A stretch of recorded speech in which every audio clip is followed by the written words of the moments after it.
આપ જોઈ રહ્યા છો સિટી ક્રાઇમ ન્યૂઝ। હવે જોઈએ અગત્યના સમાચાર।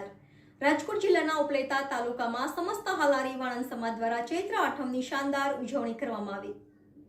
ઉપલેટાના નાઈ સમાજના આદ્ય દેવી માં લીંબચ ભવાની માતાજીના પ્રાગટ્ય દિન નિમિત્તે ઉપલેટા ખાતે ભવ્યાતિ ભવ્ય ઉજવણી કરવામાં આવી, જેમાં માતાજીનો મહાગૌરી યજ્ઞ, મહાઆરતી, રાસોત્સવ તથા સમૂહ મહાપ્રસાદનું આયોજન કરેલ હોય। આ કાર્યક્રમ દરેક ગામ અને શહેરમાં વાણંદ સમાજ દ્વારા ઉત્સાહ અને ખૂબ જ આનંદથી ઉજવવામાં આવે છે।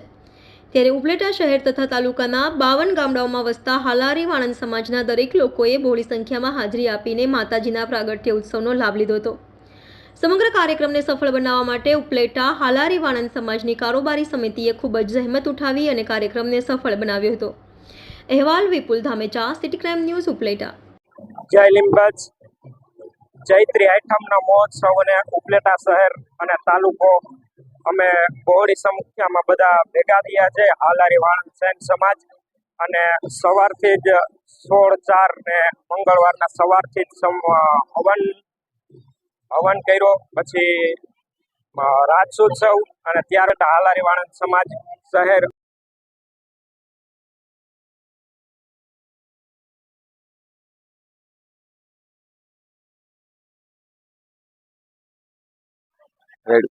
જય લીંબચમાં, જય ગાયત્રીમાં અષ્ટમીનો રોઢિયાવાડીમાં મહાયજ્ઞ, દુર્ગા યજ્ઞ થયેલ છે।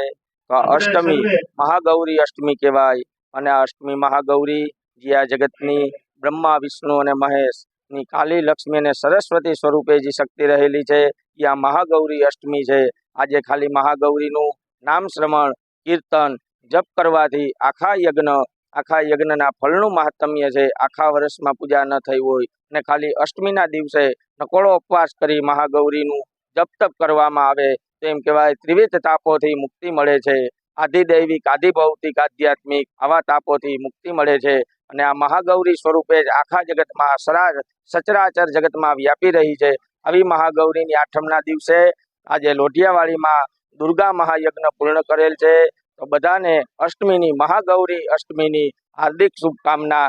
જય લીંબચમાં, જય ગાયત્રી।